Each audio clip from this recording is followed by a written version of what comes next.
Hello viewers, you are watching Inspiration Assamese. Myself Ratnajit. Thank you for joining here. Assam শিক্ষক নিযুক্তি 2025ৰ 4500টা পদৰ যি বিজ্ঞাপন প্ৰকাশ পালে এই বিজ্ঞাপনখনত অভাৰলেপিং হ'ব নেকি এনেকুৱা ধৰণৰ প্ৰশ্ন কেণ্ডিডেটসকলৰ মনত যথেষ্টখিনি উদয় হৈছে আৰু বিশেষকৈ ছ'চিয়েল মিডিয়া বা পাৰ্চনেল মেছেজ বা আমাৰ ইউটিউব কমিউনিটিৰ কমেণ্টছ বক্সত এনেকুৱা ধৰণৰ প্ৰশ্ন দেখা পোৱা গৈছে আৰু এই সংক্ৰান্তত এটি ডিটেইল এনালাইচিছ কৰাৰ কাৰণে মই আজি আপোনালোকৰ মাজতে ভিডিঅ'টো লৈ আহিছোঁ আৰু বিশেষকৈ যেহেতু আপোনাৰ 5550টা পদৰ বিজ্ঞাপন ৰিলিজ কৰা হৈছিলে ডিপাৰ্টমেণ্ট অফ এলিমেণ্টাৰী এডুকেশ্যন চমুকৈ DEE ফালৰ পৰা 2023 চনৰ ডিচেম্বৰ মাহৰ 26 তাৰিখে আৰু সেই বিজ্ঞাপনখনৰ এতিয়ালৈকে যেহেতু মেৰিট লিষ্ট প্ৰকাশ হোৱা নাই আৰু যিখিনি সময়ত সেই 5550টা পদৰ মেৰিট লিষ্টৰ কাৰণে প্ৰাৰ্থীসকলে অপেক্ষা কৰি আছিলে সেইখিনি সময়ত DEE ফালৰ পৰা নতুনকৈ 4500টা পদৰ যি বিজ্ঞাপন মই আপোনালোকক কৈ আহিছিলোঁ এই বিজ্ঞাপনখন প্ৰকাশ পাব বুলি আৰু সেইখন বিজ্ঞাপন আচলতে DEE ফালৰ পৰা ৰিলিজ কৰা হ'ল এতিয়া কথাটো হৈছে এই বিজ্ঞাপনখন যে ৰিলিজ কৰিলে এই বিজ্ঞাপনখন ৰিলিজ কৰাৰ ফলত যি 4500টা পদৰ বিজ্ঞাপন এই বিজ্ঞাপনত 5550টা পদত আবেদন কৰা প্ৰাৰ্থীসকলে আচলতে এপ্লাই কৰিব পাৰিব নেকি বা এই গোটেইখিনি প্ৰচেছত আচলতে অভাৰলেপিং হ'ব নেকি এনেকুৱা ধৰণৰ প্ৰশ্ন দেখা দিছে এতিয়া কথাটো মই এইকাৰণে এই ভিডিঅ'টো আপোনালোকৰ মাজত লৈ আহিছোঁ কাৰণ গোটেইখিনি বস্তু আপোনালোকে যদি ভালকৈ বুজি পায় তেতিয়াহ'লে গম পাব যে এই যি বিজ্ঞাপন এই বিজ্ঞাপনখনত আচলতে অভাৰলেপিং হোৱা চান্সেছ যথেষ্টখিনি কম আৰু কি কাৰণত অভাৰলেপিং নহয় সেইখিনি কথা আপোনালোকক মই পুংখানুপুংখভাৱে বুজাবলৈ চেষ্টা কৰিম চ' পোনপ্ৰথমে যদি আমি চাবলৈ যাওঁ যি 4500 পদৰ নতুন বিজ্ঞাপন এই নতুন বিজ্ঞাপনৰ আপোনাৰ অনলাইনৰ যি সময়সীমা আপোনাৰ ফেব্ৰুৱাৰী মাহৰ 15 তাৰিখৰ পৰা আপোনাৰ মাৰ্চ মাহলৈকে আছে তো যেহেতু আপোনাৰ সন্মুখত আৰু এমাহ সময় আছে DEEৰ LP আৰু UPৰ 5550টা পদৰ এই যি নিযুক্তি এই নিযুক্তিৰ মেৰিট লিষ্ট ওলাবলৈ আপোনাৰ ফেব্ৰুৱাৰী মাহৰ 15 তাৰিখৰ আগলৈকে এমাহ সময় যেহেতু বৰ্তমানো আছে গতিকে এইখিনি সময়ৰ ভিতৰত 5550টা পদৰ মেৰিট লিষ্ট গভৰ্ণমেণ্টৰ ফালৰ পৰা বা DEEৰ ফালৰ পৰা তেওঁলোকে প্ৰকাশ কৰিব পাৰে এতিয়া সেই মেৰিট লিষ্টখন প্ৰকাশ কৰাৰ পিছত তেওঁলোকে এখন নটিফিকেশ্যন প্ৰকাশ কৰিব পাৰে যে যিখিনি প্ৰাৰ্থীৰ আপোনাৰ মেৰিট লিষ্টত নাম আছে তেওঁলোকে এই যি 4500 পদ আছে নতুন যি পদ ওলালে এই পদখিনিত তেওঁলোকে আবেদন কৰিব নোৱাৰিব বুলি এখন নটিফিকেশ্যন হয়তো প্ৰকাশ কৰিব পাৰে আৰু যদিহে তেনেকুৱা নকৰে তেতিয়াহ'লে 5550টা পদত আবেদন কৰা প্ৰাৰ্থীসকলেও এই 4500 পদত আবেদন কৰিব কিন্তু আপোনালোকে নিশ্চয় গম পায় যে এই 4500 পদৰ যি এপইণ্টমেণ্ট এই এপইণ্টমেণ্ট আচলতে আপোনাৰ যথেষ্টখিনি দীঘলীয়া হ'ব কাৰণ আপুনি যদি চাবলৈ যায় মাৰ্চ মাহত তেওঁলোকৰ অনলাইন এপ্লিকেশ্যন শেষ পাব গতিকে মাৰ্চ মাহত অনলাইন এপ্লিকেশ্যন শেষ পোৱাৰ পিছত তেওঁলোকৰ ডকুমেণ্টছ ভেৰিফিকেশ্যন বিভিন্ন ধৰণৰ কাম থাকে মেৰিট লিষ্ট বনাব লাগিব গতিকে যেহেতু 2026 চনৰ এটা 1.5 লাখ নিযুক্তিৰ এটা প্ৰচেছ হিচাপে এইখিনি বস্তু লোৱা হৈছে হিমন্ত বিশ্ব শৰ্মাই টুইটাৰ হেণ্ডেলত তেওঁ প্ৰকাশ কৰিছিল অলৰেডি তেওঁ মিছন হিচাপে লৈছে 2026 চনৰ মিছন হিচাপে লৈ এই নিযুক্তিৰ বিজ্ঞাপনখন যিহেতু প্ৰকাশ কৰিছে গতিকে ইয়াৰে যি নিযুক্তি কিছু পলম হ'ব যিহেতু গতিকে এই ক্ষেত্ৰত যদিও আপোনাৰ 5550টা পদত এপ্লাই কৰা প্ৰাৰ্থীসকলে আকৌ এই 4500 পদত যদিহে এপ্লাই কৰে তেতিয়াহ'লেও আচলতে ইয়াত অভাৰলেপিং নহয় আৰু এইকাৰণে অভাৰলেপিং নহয় কাৰণ 5550টা পদৰ যি নিযুক্তি এই নিযুক্তি আপোনাৰ মে' মাহৰ 10 তাৰিখে সম্পন্ন হ'ব কিন্তু 4500 পদৰ নিযুক্তি মে' মাহৰ 10 তাৰিখে সম্পন্ন নহয় বহুতে আচলতে কমেণ্ট বক্সত আহি এতিয়া হাল্লা কৰিব যে মাৰ্চ হ'ব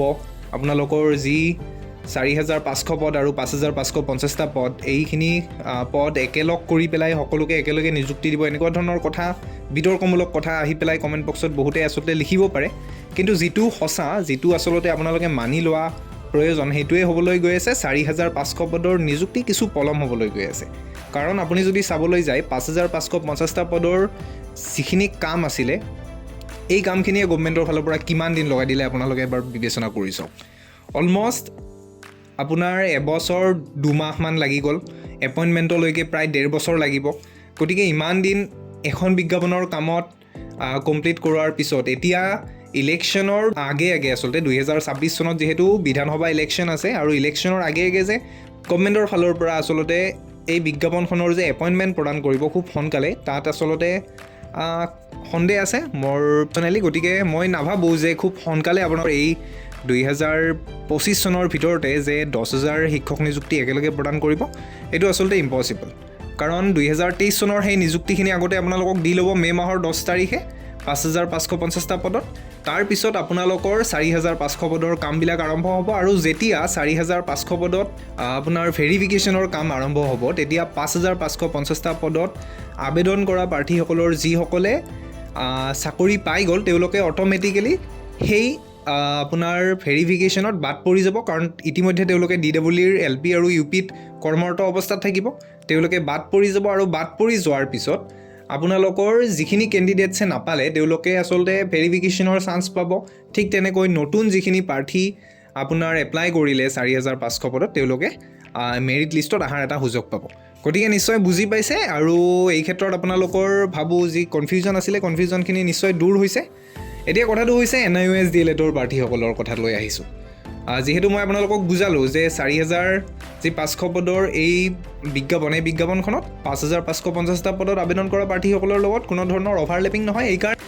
যিহেতু 5,550টা পদৰ এপইণ্টমেণ্টখিনি আগত হৈ যাব, তেওঁলোকে যদিও আপোনাৰ সেইখিনি পদত এপ্লাই কৰিলেও তেওঁলোকৰ যিখিনি আপোনাৰ প্ৰাৰ্থীয়ে জব পাই যাব সেই জব পোৱা প্ৰাৰ্থীখিনিয়ে ভেৰিফিকেশ্যনত অট'মেটিকেলি আউট হৈ যাব 4,500 পদৰ ভেৰিফিকেশ্যনত। গতিকে ইয়াত আপোনালোকে অভাৰলেপিঙৰ কথা চিন্তা কৰাৰ একেবাৰে প্ৰয়োজন নাই। এতিয়া NIOS DLEDৰ সেই প্ৰসংগটোলৈকে আহিছোঁ। NIOS DLEDৰ প্ৰাৰ্থী বহুতে ক'ব বিচাৰে যে যিখন বিজ্ঞাপন ৰিলিজ কৰা হৈছে সেই বিজ্ঞাপনখনত আপোনাৰ 2 years DLED ডিপ্ল'মা লাগিব বুলি উল্লেখ কৰা আছে। এতিয়া কথাটো হৈছে যিহেতু সুপ্ৰিম কোৰ্টৰ ফালৰ পৰা ৰিচেণ্টলি আপোনাৰ যিটো ভাৰ্ডিক্ট আহিছে সেই ভাৰ্ডিক্টখনত NIOS DLEDক বৈধ বুলি যদিও ঘোষণা কৰা হৈছে, কিন্তু NIOS DLEDক আচলতে স্পষ্টভাৱে উল্লেখ কৰিছে যে তেওঁলোকক 18 month DLED ডিপ্ল'মা হিচাপে ট্ৰিট কৰা হ'ব। এতিয়া এইখিনি কথাৰ ওপৰত মই আৰু বিশেষ এনালাইচিছ কৰিব নাযাওঁ, কিন্তু মই NIOS DLEDৰ প্ৰাৰ্থীসকলক ক'ব বিচাৰোঁ তেওঁলোকে আবেদন কৰিব পাৰিব ডেফিনেটলি, যিহেতু এইটো অথৰিটিৰ হাতত থাকিব। কোনোবা এখন ষ্টেটত, ইণ্ডিয়াৰ 2-এখন ষ্টেটত আমি যিমানখিনি জানিব পাৰিছোঁ একচেপ্ট কৰিছে NIOS DLEDক, বা 2-এখন ষ্টেটত NIOS DLEDক একচেপ্ট কৰা নাই, সেইটো বেলেগ ষ্টেটৰ কথা। কিন্তু মই পাৰ্চনেলি ইয়াত একো অপিনিয়ন দিব নাযাওঁ। মই জাষ্ট NIOS DLEDৰ প্ৰাৰ্থীসকলক